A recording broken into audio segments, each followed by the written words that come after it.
Voicemail transcript, copied from a phone that should not power on. The first ring comes from under the mud, and the witness hears her own voice answer before she lifts the handset.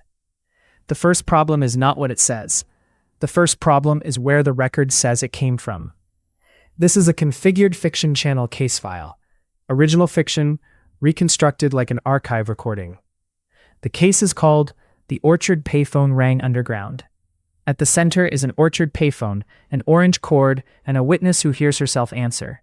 No gore, no easy monster, just timestamps, witness notes, and one mistake the file keeps making on purpose. It should be explainable. Not yet. The first version sounds like damaged equipment. The second sounds like coincidence. The third sounds like it knows who is listening. The file begins with a mud-covered turquoise payphone with an orange handset cord, ordinary enough to be missed until the records disagree. The first impossible detail is practical. Every answered call moves the cord trace closer to a sinkhole that does not appear on older survey maps. Then the pattern changes. The archive traces the mismatch back to a rain-soaked orchard row above a sinkhole, but every clean explanation creates a new contradiction.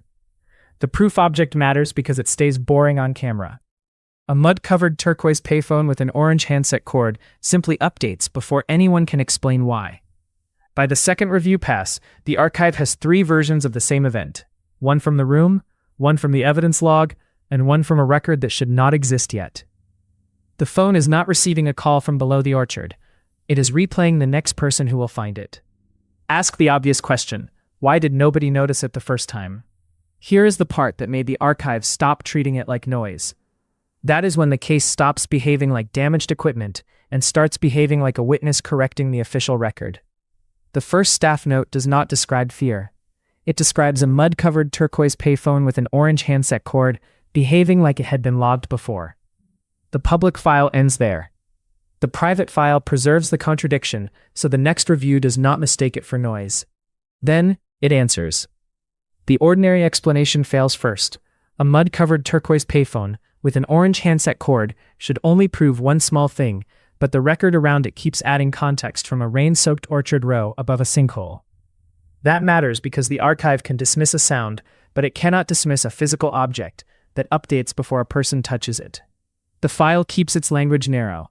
Orchard payphone, turquoise phone, orange cord, sinkhole. That constraint is important.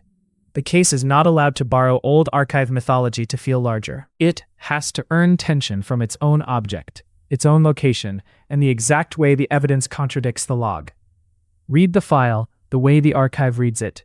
A turquoise payphone is recovered from beneath an orchard row, but its orange cord keeps ringing from deeper underground. The first pass makes it sound like a mistake. The second pass makes the mistake repeatable. By the third pass, a mud-covered turquoise payphone with an orange handset cord is no longer background detail. It is the part of the room that seems to understand the investigation. The anomaly stays practical. Every answered call moves the cord trace closer to a sinkhole that does not appear on older survey maps. Nobody in the file treats that like a prophecy. They treat it like a maintenance problem until the maintenance notes begin arriving out of order. That is the turn from atmosphere into evidence. The human consequence is small, which is why it lands.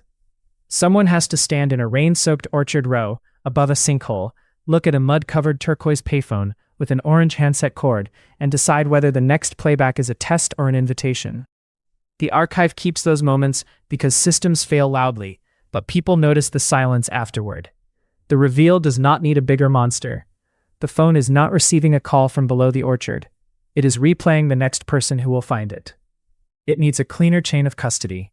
Once the object and the record disagree in the same direction, the audience can feel the rule without being told to believe it.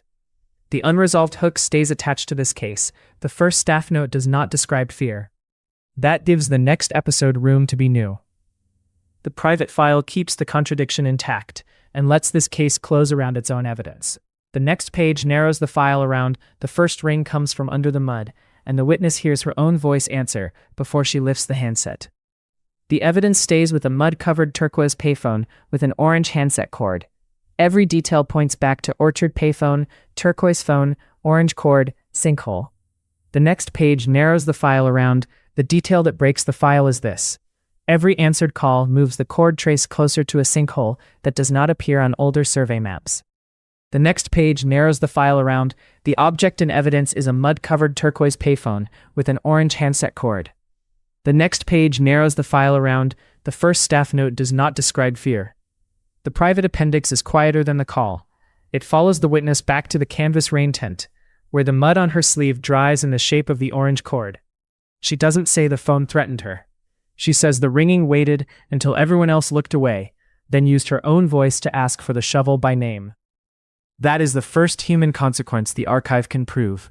Not a wound, not a disappearance, just a person learning that her future had already been rehearsed by something under the orchard. When she refuses to answer again, the handset clicks anyway, and the voice on the line whispers the exact number of steps from the tent flap to the sinkhole edge. The field team marks the moment as stress contamination because that phrase sounds safer than what happened. The witness writes the count on her palm so she can prove she has not imagined it. By morning, the same numbers are pressed into the mud around the payphone, heel by heel, as if someone walked the path before her and backward at the same time. So the archive closes the public file on an object: turquoise shell, orange cord, no visible keypad digits. The private file closes on a person standing in rain, hearing herself become evidence. The last ring is not a warning. It is a rehearsal. Somewhere under the orchard, the next caller is already practicing her answer.